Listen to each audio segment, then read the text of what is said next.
Hey, how's everyone doing today? Very well. Yeah. So yeah, this is something that I've been deeply passionate about, and I just wanted to share with everyone here. It's something I've been studying for the last year. How many people here have heard of vibroacoustic therapy? And what was the draw card here? Was it more about the vibration or the tantra? Just so I know my view. Tantra. Yeah. This is Mark. I just asked someone what's been the highlight of Confest, and you know what they said? This man here.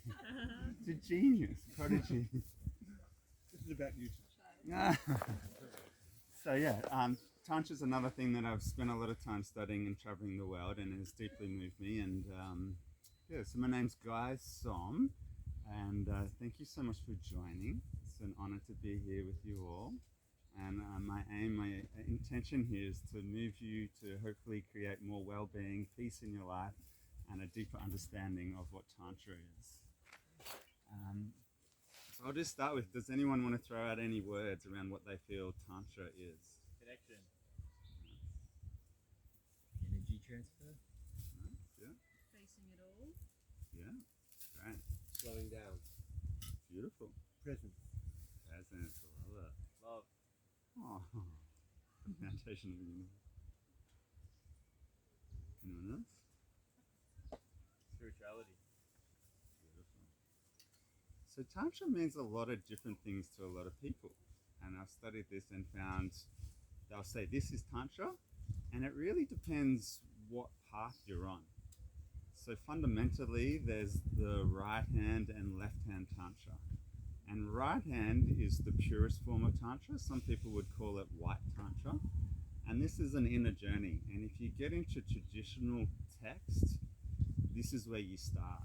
It's an inner journey to work on your breath, to work on purifying your mind, your heart, and your gut.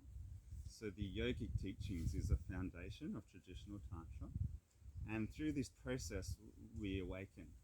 So every path within Tantra will lead to awakening. That's probably the best definition I've come across is Tantra is the practices and techniques to liberate yourself and then to become enlightened. And so traditionally you're starting on the inner journey, working on your health. You'd start with like purifying your diet. And what I find personally is that if I have things that aren't healthy, it creates desire. So I don't do a lot of carbs, I avoid processed foods, I don't do a lot of sugars, and it allows me to be more content with what is. Whereas I notice people have this desire for things and it creates an endless quest. So what you would call seeking, always looking for something in your life, which from Pradoshka, another sacred sexuality teaching, creates this endless looking. You could have the dream partner rock up, and if you're in this questing looking, you're probably not going to look after what you have. So it's like this going beyond that, looking outside of yourself and finding it within. And that's the starting point from what I've studied and the traditional texts say. So they're doing the mantras, the mudras, the yantras, doing sacred geometry, and then the yogic philosophy and integrating that through breath.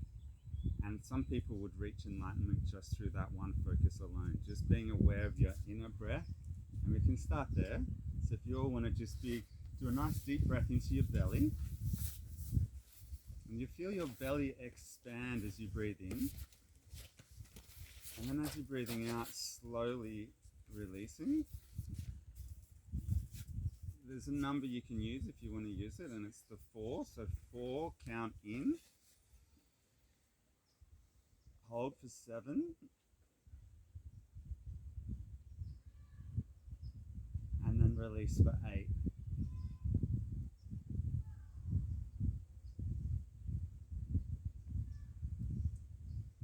So you can do it again. 4 in. Hold for 7.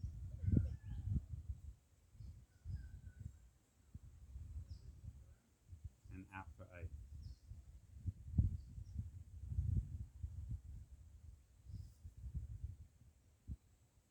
Once more. In for 4. Belly expanding. Hold for 7.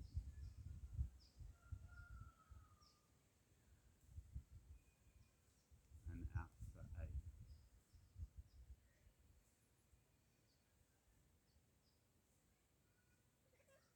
nice one with your eyes closed if they aren't already. Just really paying attention to that breath going into your nose. The nose regulates. Hold.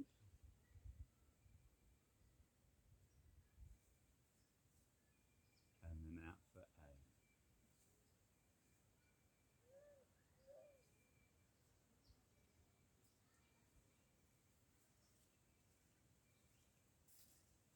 Noticing how that makes you feel.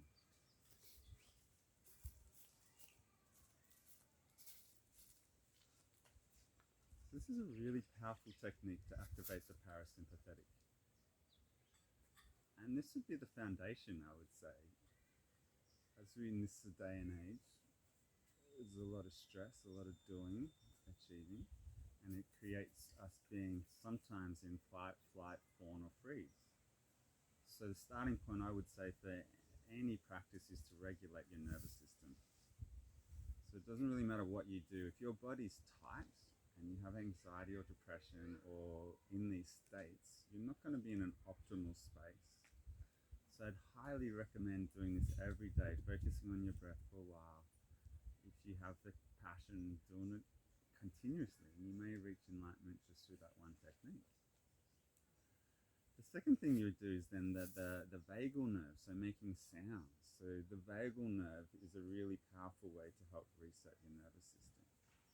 So we could start by doing some sighs if you feel comfortable. So just a nice deep belly breath in again.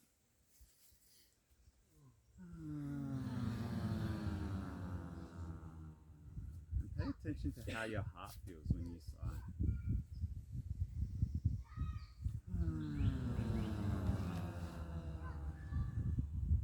A few more of these. Really make an effort to make some sound. Go beyond the...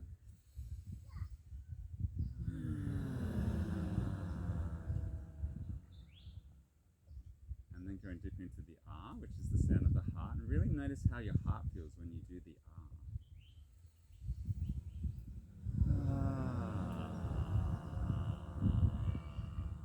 And keep doing that, and we'll just keep all making that R sound and do it in your own pace.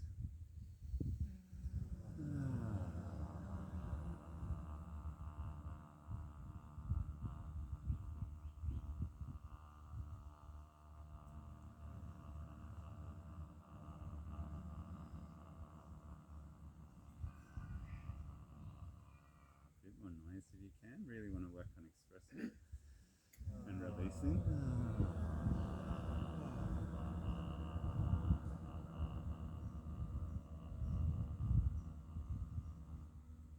Couple more.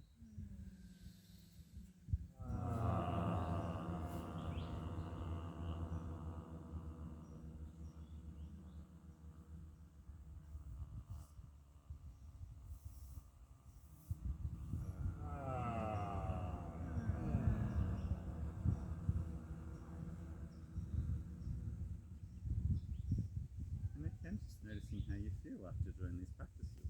Eyes closed.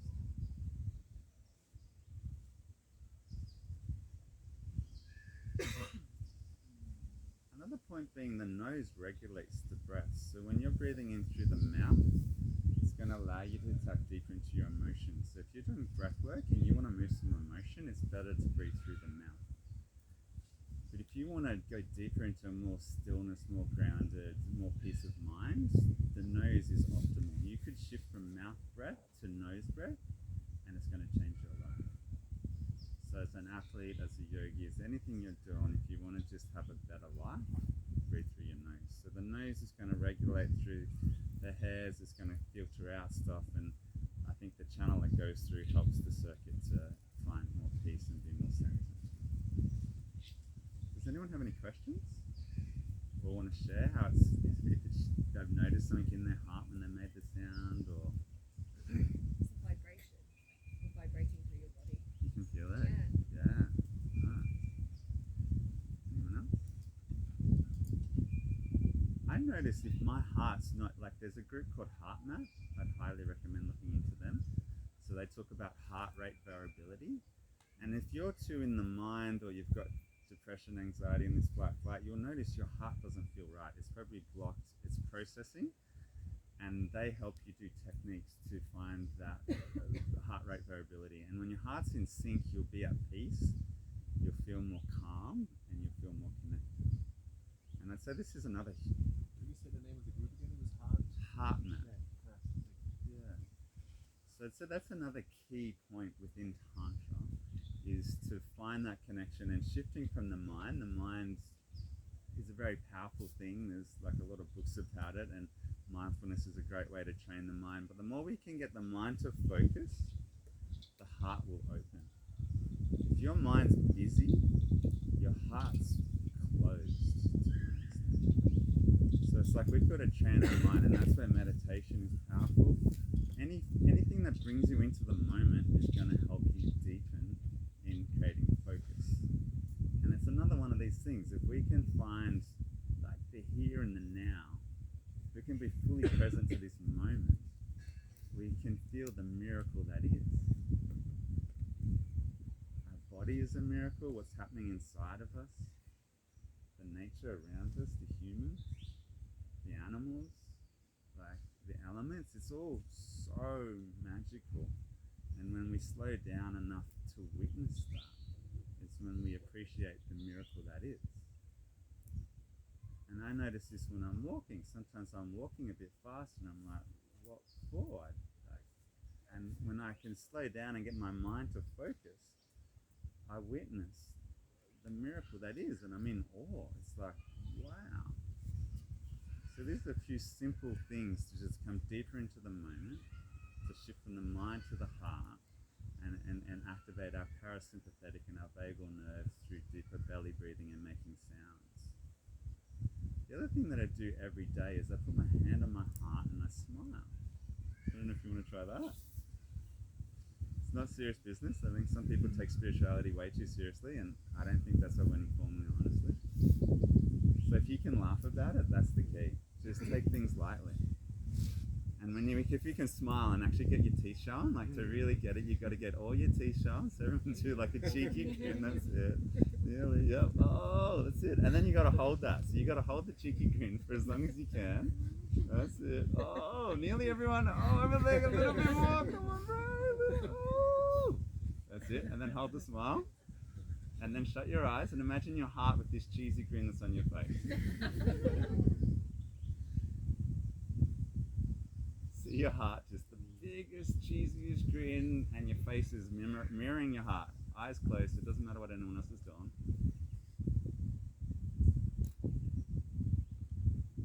And then notice the subtle sensations, any sensation within your heart space.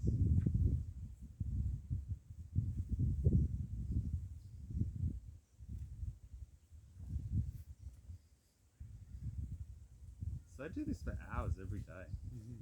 I wake up at 4 in the morning generally, and I just focus on my heart. The mind can think stuff, but the job of the mind for me is to bow in reverence to the heart. Let the heart be the leader. And if you can drop into that deeper heart space, that's just such a game changer. Personally, I wouldn't want to be alive. If my heart wasn't open, I'd just feel it's boring. So yeah, that'd be a few points I'd just give on Tantra and a foundation to get started within it. So you could do a little bit more smiling. Another trick within this is to look at your neighbor or someone that you care about and smile to their heart. So you could close your eyes again, think about someone that you care about, and visualize their heart smiling while you're still smiling on your face as well.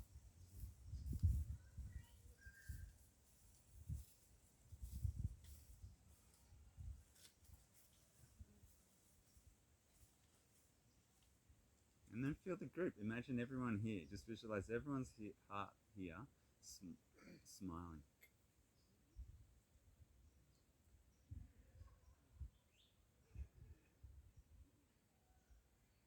Imagine everyone at Confest. Sending everyone at Confest a big smile to their heart. Keeping that smile on your face.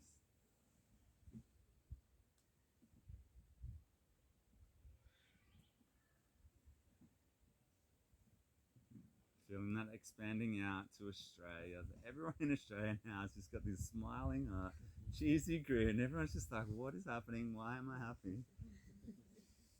Is it that simple? hang out with this man who's just like you guaranteed to smile. Now imagining the whole world, everyone on earth, every element, every atom, every animal, every tree, every being with a smiling essence.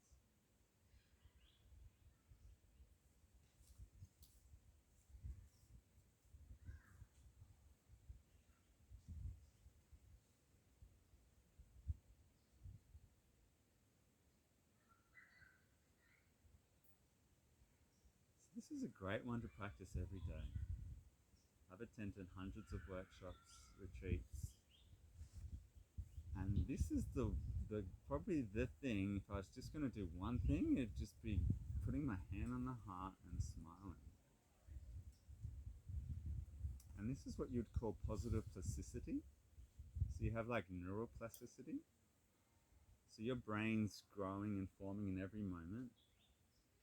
And by bringing awareness to your heart or meditating and focusing on your breath, your brain's coming into peace. The left and the right hemispheres are balancing. And this is another state of well-being and is going to create a better life and a more positive future. So this is positive plasticity. And this is why I tie in vibroacoustic therapy, because this is a form of positive plasticity. So you've got people like Tesla and Einstein talking about vibration, frequency, and energy as existence. And this quote got me thinking, and after experiencing vibroacoustic therapy, I was just blown away about how when you're lying on something and it's vibrating, it's a pretty cool experience. And it can create your body, so the brain generally is in a beta state of doing. So that's that. Most people are in that space, I'd imagine. Maybe not here, but if we can go into a slight meditation, we go into alpha. And the alpha brainwave is going to just make you feel more at peace. So it's a really important thing to keep shifting out of the doing and coming into more being. And when we're in that, then we can get that through our environment. So things resonate, and so the earth has a peak frequency of 7.83 hertz, which is the Schumann resonance. When lightning strikes, it creates this energy around the earth, and the peak frequency is 7.83 hertz. And in that energy, our body, our brain comes into an alpha brainwave. So this one thing again can bring you into a better state of being. It can lower your inflammation. It can help with just feeling good, to feel relaxed. So if we're in Wi-Fi, this is very high. I think it's 2.4 gigahertz. So these higher vibrations cause dis-ease.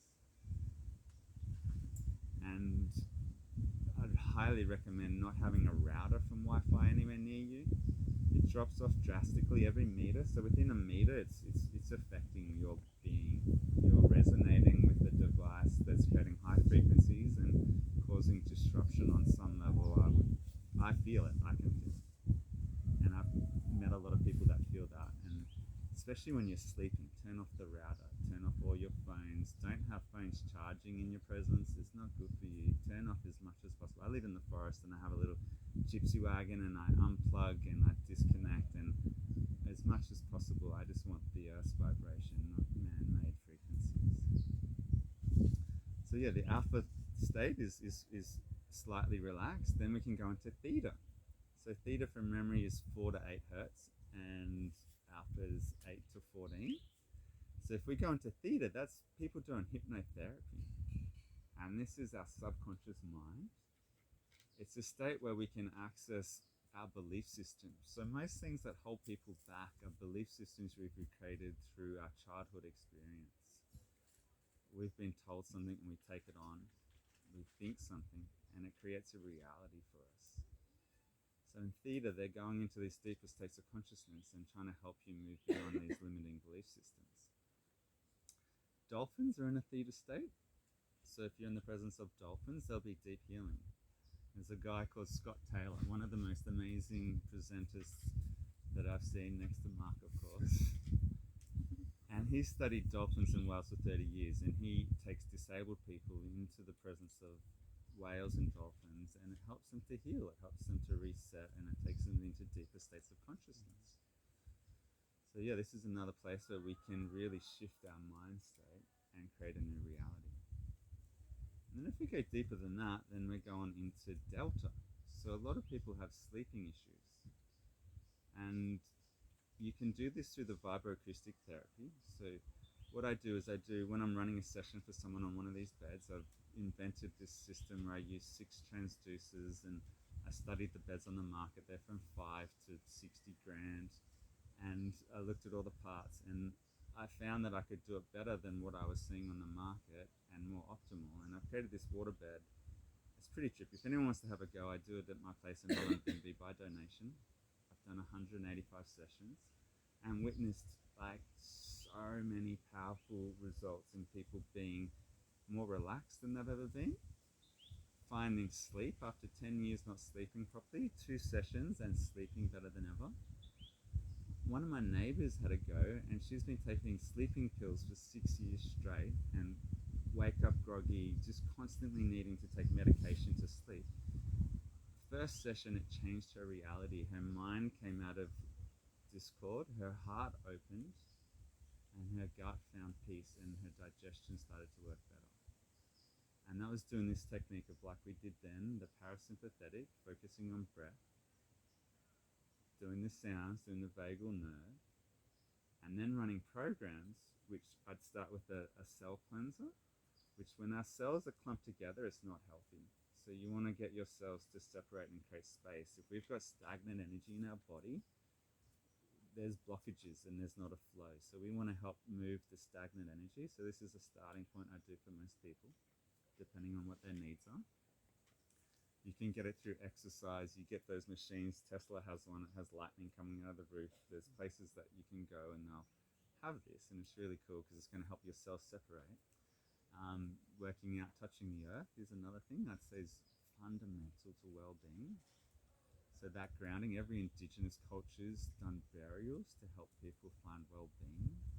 So again, connecting to the natural frequency of the earth and grounding the body to help balance the body's electromagnetic field. Touching trees, all these things are going to help regulate. So I run these programs through the bed, the cell cleanser to help create space in the body, and then I'd go through the alpha, the theta, gamma sometimes. You could go into epsilon if you're really lucky. It's a newer frequency that they've found very high. So gamma is from 30 to 100 hertz, and gamma is when your ego's dissolving. So people who are in a flow state, it's one of the forms, or alpha or theta. This is when we're just experiencing reality. And I'd say that's another huge part of Tantra. You look at these yogis, and they're doing a lot of meditation and reaching deeper states of consciousness like gamma, and they're just blissing out. They don't need anything. They don't need material things, and probably the less the better. It's just, letting go and just coming back to what really matters. So on the other side of the spectrum, you've got this so gamma, 30 to 100, then you've got hyper gamma, 100 to 200 hertz, and then you've got epsilon, which is the really high frequency, and then on the other side of delta, what you'd sleep in, so 0.5 hertz to 4 hertz, you've got lambda, and that's 0 to 0.05. So your body can almost look like it's dead, and some people say maybe Christ was in lambda on the cross. It looks like he's dead, but he's just in a deep state of consciousness. And they found this through testing monks and yogis, that the people drop into these states. And the coolest thing about this, I find, is that the slowest and the fastest frequencies have the same characteristics. So it's like that yin and yang. Everything has that polarity. Sort of jumping points, but I just was at Bonnie Bliss's birthday last week, and one of the ladies she trained, she helps people through a lot of trauma, the attachment styles, and she says if someone wants to get here, I take them the opposite way first. And it's like looking at is there something that I'm hiding from? Is there some shame? Is there some guilt? Is there something that is in my shadow I'm putting on a mask to try to avoid, and then ultimately being fake. So I think that's a really good thing to look at is if there's anything that you're hiding from, if you feel safe with people to share, this can really change our reality as well. It's like finding the shadow, talking about it with someone, and for it to be held with love and acceptance can be such a game changer. And they say the shadow creates your kryptonite. The more you can embrace that is your superpower. So yeah, I feel like I've talked a lot. Is there anything anyone has questions about or wants to share, or any thoughts? I want to share a few points. With the human resonance, Yeah. I did some research on that, and apparently there's 100 lightning strikes per second on the Earth, and they happen in the rainforest areas because the rainforest evaporates water and it creates this conduction between the ionosphere and the surface of the Earth. So when you're meditating, you can actually, because it happens between 4 and 10 o'clock, 4 in the afternoon and 10 o'clock at night in the rainforest areas. So if you look at the time, you're either tuning into the Southeast Asian rainforests, the Sub-Saharan African rainforests, or the South American rainforests. And that lightning, 100 lightning strikes per second, travels around the Earth continuously. So you're actually tuning into the biggest life form on the planet when you're meditating at 7.83 hertz, when you're tuning into the rainforest. So that's all being documented. And what you were saying about Wi-Fi, one of my PhD students just published a paper about a month ago where it was a double-blind randomized controlled trial with Wi-Fi or not Wi-Fi while people were sleeping. We were measuring their brain waves and their sleep during the day, and it made a huge difference. Having the Wi-Fi on in the bedroom was a difference between being an insomniac or not. So yeah, if you've got a router in your bedroom, and it's the inverse square law, so the further away the better, at least 2 meters. But if you're not sleeping well, turn your Wi-Fi off at night. It may make a difference. Can I ask a question? Hi. Are there any other exercises that we can do at the moment for vibrational acoustic therapy? Any other? Exercises? How do you move? Oh, we did some exercise before with the R and the voice and the vibration of the chest. Yeah. Do you have any more? Yeah, I mean, doing toning, so we could do some toning together and make sound. So sound, I would say, is the first healing therapy, working with your voice. So it's going to help to resonate. And the monks, I mean, we could do the deeper throat sort of, when you're chanting, creates a vibration that emanates up through the top of your mouth and then goes up the pituitary into the pineal gland. And then the pineal gland releases DMT, and that's DMT is released when you're born and when you die. And so they say that this excretion creates bliss. It's like the nectar of life. So we could do a big om maybe as another technique. Okay, so nice deep belly breath in, and we'll just do an om together. I'll do a few rolling oms. Okay, big breath into your belly.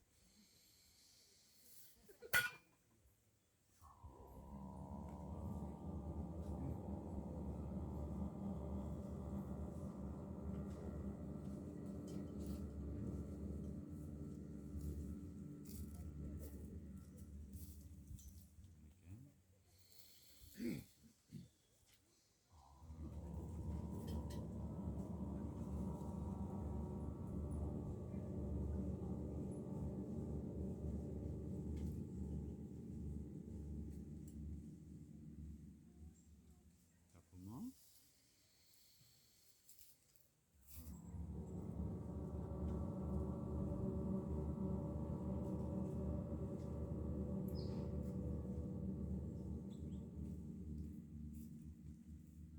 One more.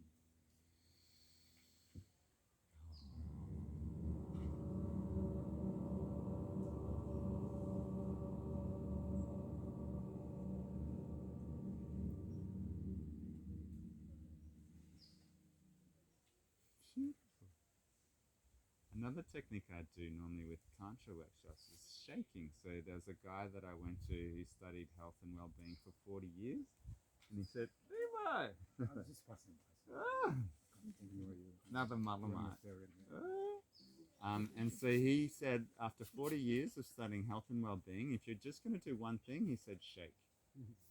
So if people want to do that, so it's a great way to raise your vibration and create more energy in your body. So we could all stand up and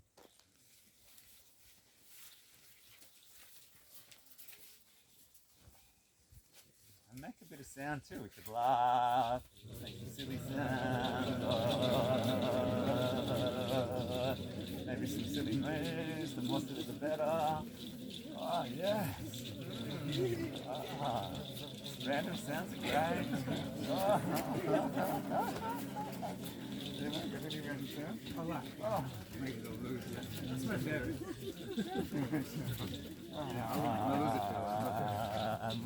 We could move around too, get some energy moving, move around a bit.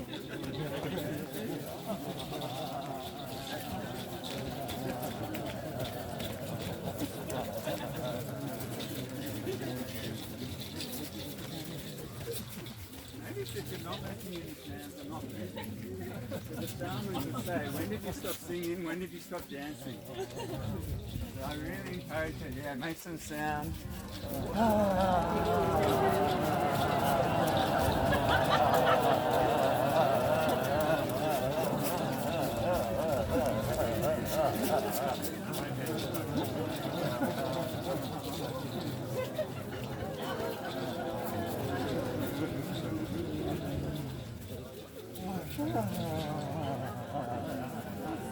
Last with a bit, shaking anything that's stagnant in your body. Opening it up. Oh yeah, that's some shakers and movers in the crowd. Right. Whoa. Everybody then is bend your knees slightly and just see if you can tense. You can tense your body every time you release. It's going to create more energy flow. So really powerful to tense up every part of your body and then let it release. If you stand here and then just shake your hips slightly, and you can squeeze your cranium. So in between your genitals and your anus is a muscle that is like a lock for your whole body.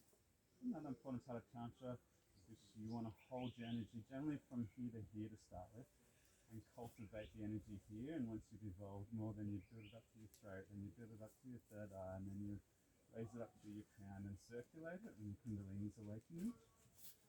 So that's a big part of Tantra, is preparing your body for the Kundalini awakening.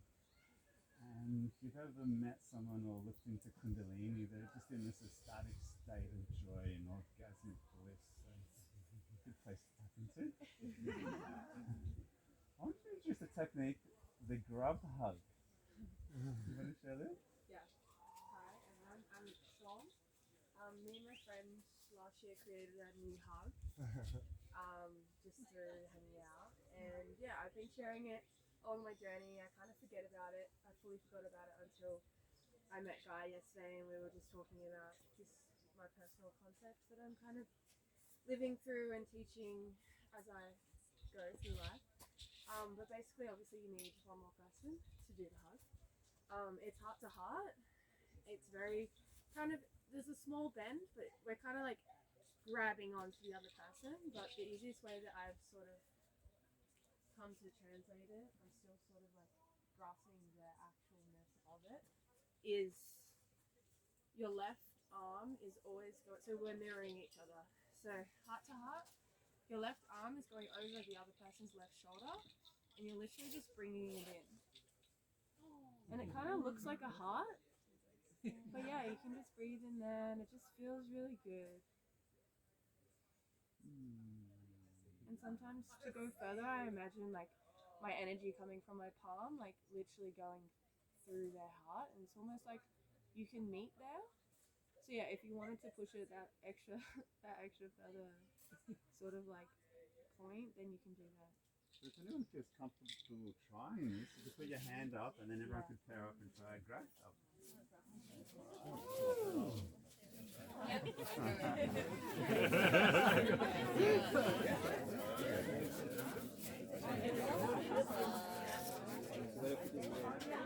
Left arm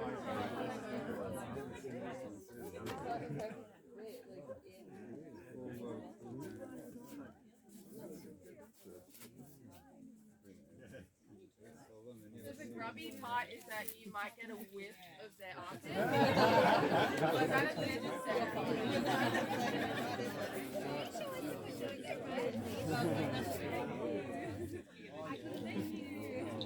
yeah, please share it around because when it first came to me, like in the moment, I had this burst of like passion and energy, being like, "Is this the new hug?"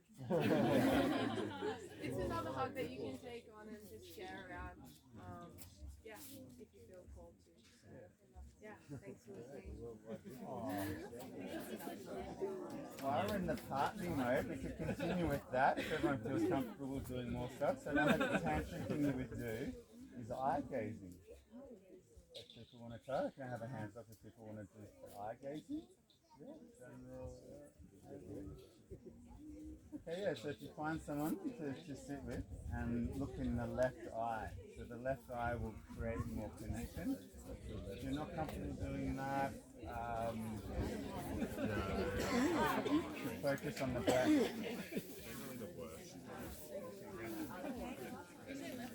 Yeah, left eye.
You can finish up with a hug if you feel comfortable. Check in with your partner, make sure there's consent.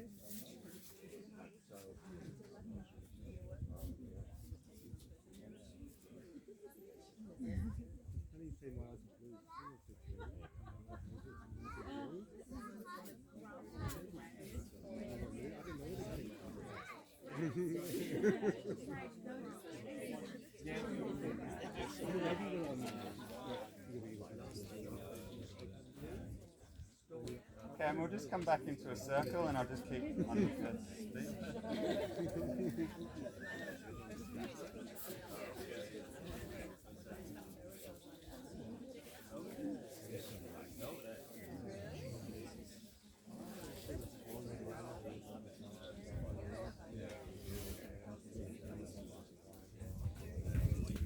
Okay, so I continue on with the vibroacoustic therapy, which I feel complements Tantra in that it helps you to reset your nervous system, which I'd say is just fundamental in this day and age. If we're in fight, flight, fawn or freeze, it's challenging. Triggers are going to be coming up a lot and it's going to make it really hard for us to relate and to feel safe and to connect, which is fundamental for our well-being. And I think there can also be a shift from the I and the me and making things about what would serve yourself to others. So there's an evolutionary state that at Embodying Psychedelica a few weeks ago, this man, Dr. Rouget, I can't remember his name properly, but it was I Heart, and he talked about we evolve, and the lowest state of evolution is fear. So we're afraid we're not good enough, or that we don't have enough. So if we can shift from that, it's like we feel safe, and we know, okay, I'm safe, I don't need to fear. Then it could go into shame and blame. It's like someone else is the problem. It's the government, my partner, my parents. There's always someone else to blame. And then you could take responsibility, maybe assert some boundaries. I find MBC phenomenal, like as a way to get past conflict resolution, talking about your feelings and owning it. If you say you, probably could bring up retaliation, but if you say, like, you own what you're feeling and make a request, it's a beautiful way to get your needs met. And then and have boundaries, and maybe both people share what their needs are in a situation, so you can have a little bit of a compromise. Okay, we're both getting our needs met, or there's a compromise on different things. So that would be the shame and blame, taking responsibility and making better choices.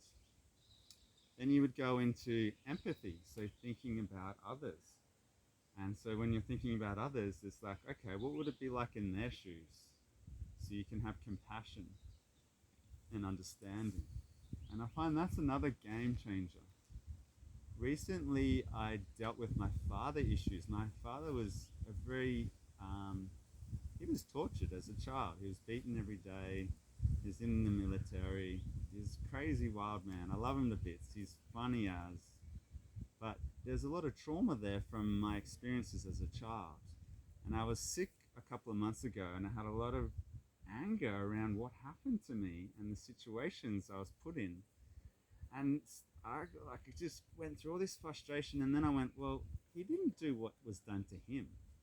He never punched me. He never tortured me. So I was like, it was more verbal and situations. So I thought, I'll just have compassion. He's doing the best he has. And someone said to me, people can only do, like, if they weren't cared for, they can't care for another. So it's like to look at it from that, him not supposedly caring about me is just because he doesn't have the capacity to care for himself. So he distracts himself with work and other things. But through different manners, we've come to a place where he hasn't been so-called abusive in 10 years, and we have a great relationship now.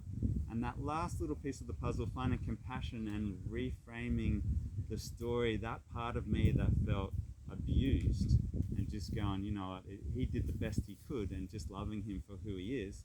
And that stopped me from wanting to smoke weed and drink alcohol.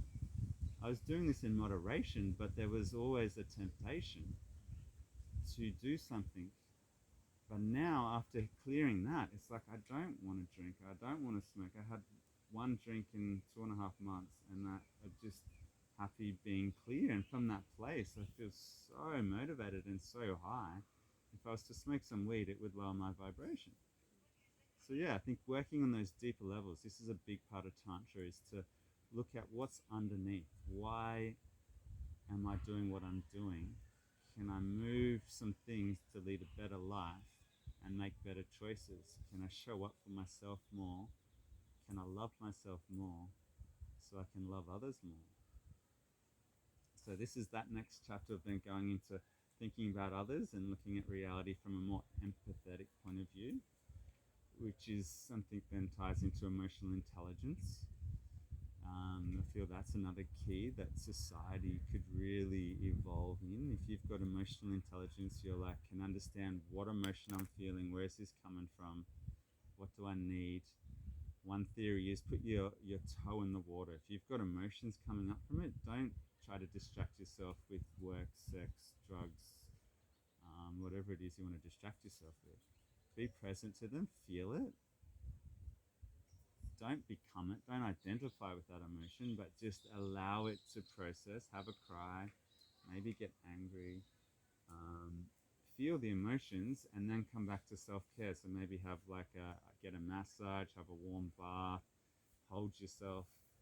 So process these emotions which are trapped, because when we have trauma, we don't process the emotion straight away. So in Ayurveda, they talk about having a bhang, like a marijuana tea. So if you have a traumatic experience, you could have the tea, and it's not going to go into muscle memory and be trapped in your body and create this trauma. So I think the plant medicines have this great ability to help us overcome different things and take us into deeper states of consciousness. The same as mycelium or psychedelics, they're going to take us straight into a gamma state. So it's like we can become like a yogi within a drop of something, or a bite of it. And I feel these can be keys. It can just bring your awareness to the fact that, wow, there's another reality. If I can go beyond my ego and really drop into my body and into my heart and into my being, I can exist in a way that's so fulfilling without the need for anything else. And the Tibetan, in Tibetan Buddhism, they talk about going beyond desire, aversion, and attachment, and accepting death. And if we can get these philosophies, when we die, we transcend this from memory. And the more that I look at these concepts, it makes so much sense. We're attached maybe to our possessions, or and it's like when we, like, things are going bad, like something happens, the car gets scratched, we lose some money, we feel a bit like, oh, we're attached to an outcome, we're holding on. But the more we can let go, it's like if we're holding on to things, we're stifling the energy. There's a restricted flow of energy. So the more we just open up and let go, personally I find the universe just presents whatever you need. It's the law of attraction. Things just resonate and they happen, and that's when the synchronicities happen a lot, when you're in these states of flow. So yeah, any questions or thoughts or anything anyone wants to share? I've got a really quick poem. It's the 10 hacks to relax, or the 10 things you can do with your body that activate the parasympathetic nervous system. And you've mentioned a few of them, but it's touch all your fingers, wiggle your toes. You want to do that? Soften your stomach, breathe through your nose. Sigh, smile, swallow, sing. La la la la. Flutter your eyelids and focus within. So I call that emotional first aid. So anytime you're scared, anxious, upset or in pain, those things will put you into parasympathetic rest and digest, take you out of fight and flight. So they're all the things you do when you're safe in your cave, as opposed to when you're fighting or running. Yes. So Can we learn it? yeah, sure. Is it hard to And it's super easy to do because there's actions. Yeah. So it's touch all your fingers, wiggle your toes, soften your stomach, breathe through your nose, sigh, smile, swallow, sing, flutter your eyelids and focus within. So you're just going up and down and up and down. So fingers, toes, stomach, nose, sigh, smile, swallow, flutter your eyelids, focus within. Thank you. You're welcome. So that's, yeah, it's just really good. Anytime you're scared, anxious, upset or in pain, that will settle you. Self-soothing activities. So you mentioned most of those, I think.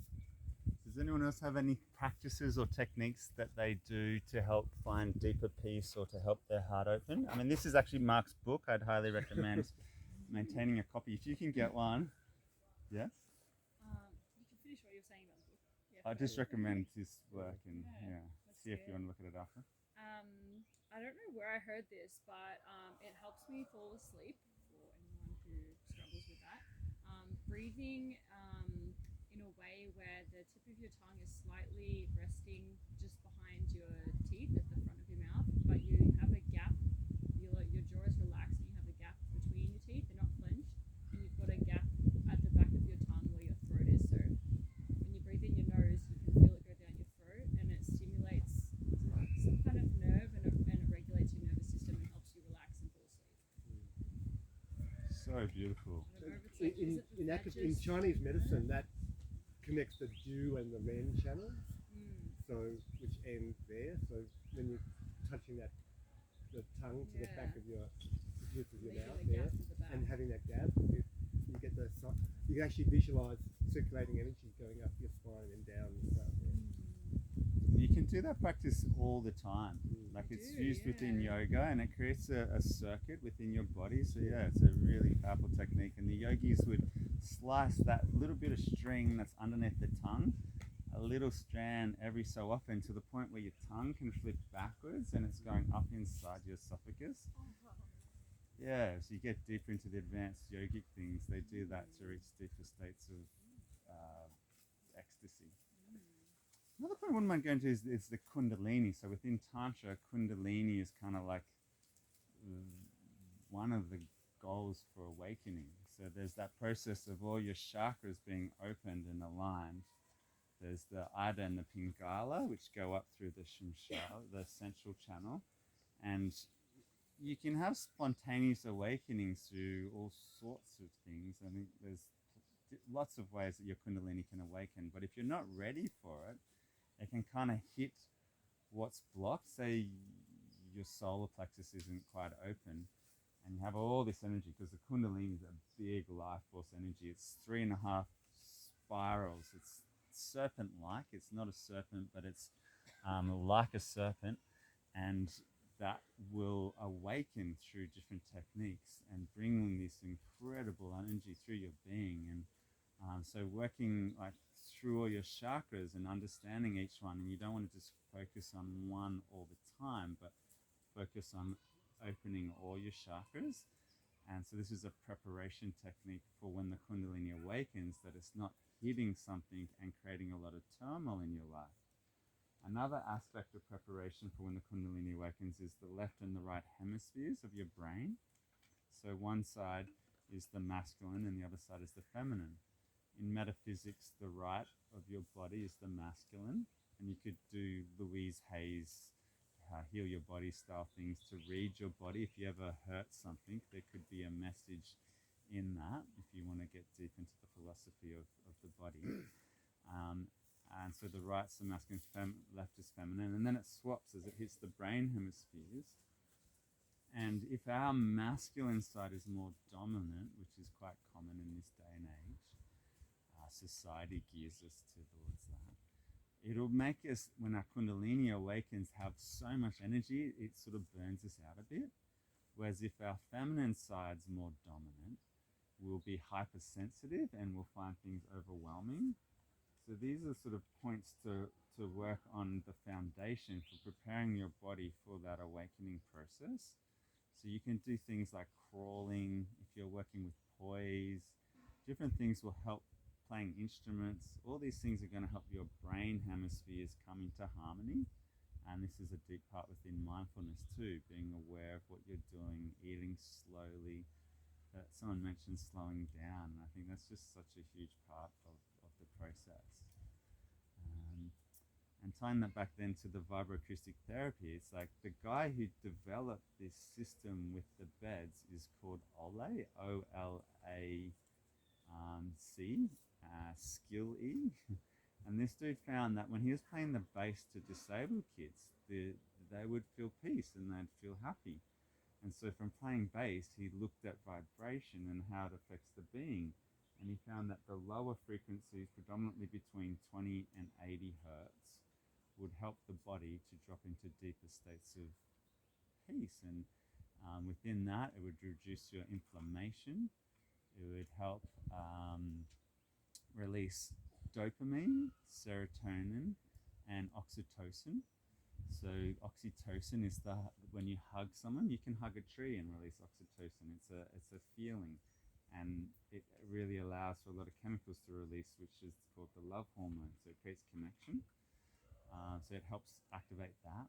Your dopamine sort of rules the show. Dopamine is what drives you when you want something. So you could have a dopamine detox. You could look at the things in your life, if it's your phone, if it's sugar, if it's working, if it's sex, whatever is driving you is led by dopamine, maybe chocolate. And look at sort of holding back from that for a week or two to try to come back to not allowing that to rule you. And then serotonin is the happiness and well-being. So this is all created through these vibrations between 20 and 80 hertz on the bed, which you can run through water, which is what I found the most efficient form. If you're using wood, or most of them have a foam and aluminium or some sort of material that are transducers attached to and vibrates. And then you run these frequencies through, they're like speakers, but they're called transducers, and create that in your body. So the water works 5 times as efficiently as other materials. And then you could imagine the water's creating these patterns. When you put vibration through water, there's patterns. So it's like all these patterns are tingling your body, and the vibrations are allowing your mind and your being to drop into into deeper states of consciousness, to relax, and to create new neural pathways to overcome things that could be limiting you. I mean, going below 20 hertz is like our ears, to my understanding, don't hear below 20. I think that's subsonic frequencies. The other well-being points of vibroacoustic therapy, so it helps with sleep, helps with anxiety and depression. It can help with relaxing the body. It can help with stimulating the body.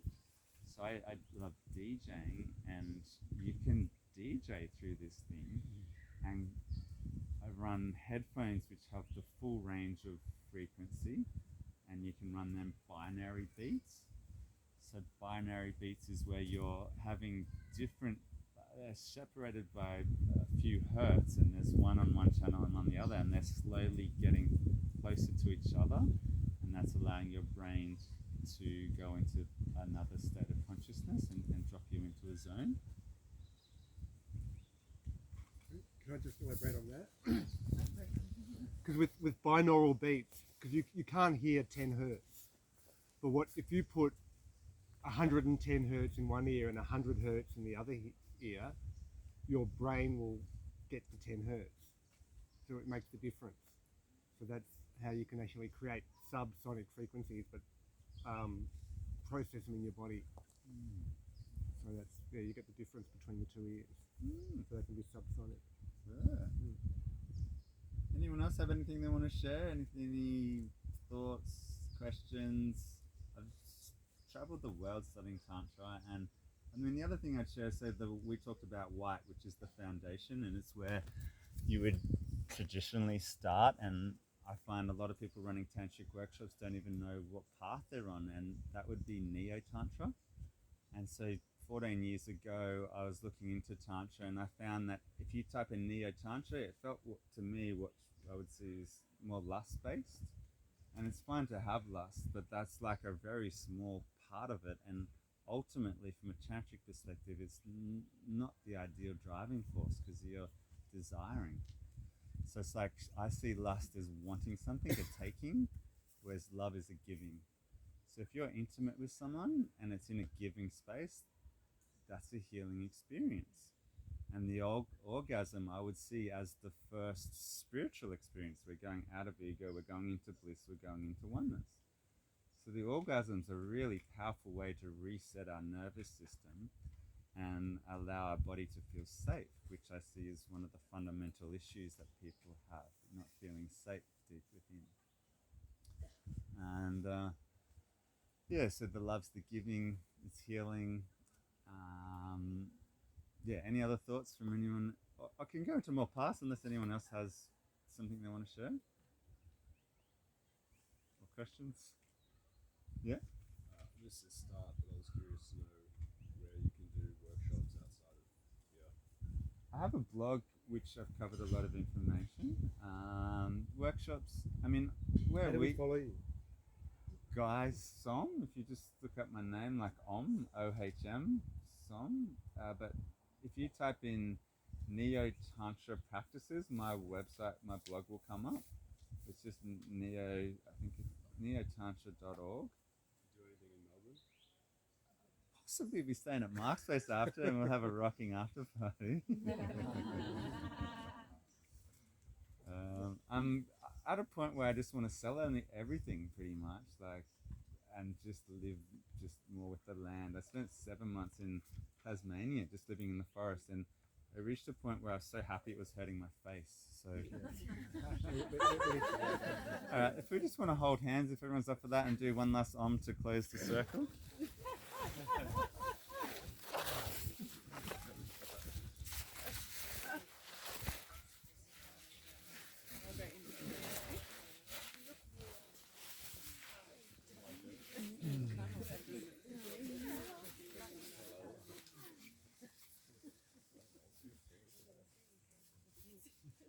Oh, it's been so nice to be here and sharing. Thank you, everyone. It's been a gift to share in this vibration. We would have come into a harmonic frequency together. I find that, yeah, in the presence of a master, you just drop into bliss. I'd really recommend being around people who you admire and feel good around, and it's going to help you drop into deeper spaces and keep cultivating that energy within yourself through some of these practices and sharing it. And thank you, everyone. Yeah, if we maybe do 3 ohms to close the circle.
Thank you, everyone. What a gift. Oh, thank you. The last reference I'll do is just the other blog that I do is Great Awakening. So it's great-awakening.org. If you type into Google Great Awakening blog, it'll come up. And both the Neotantra and the Great Awakening have sacred geometry, the Merkaba, the 2 triangles.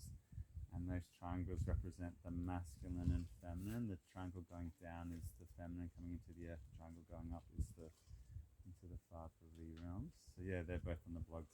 A lot of information about the vibroacoustic therapy, and if you have any questions, feel free to ask. Thanks, everyone. Thank you. Bye.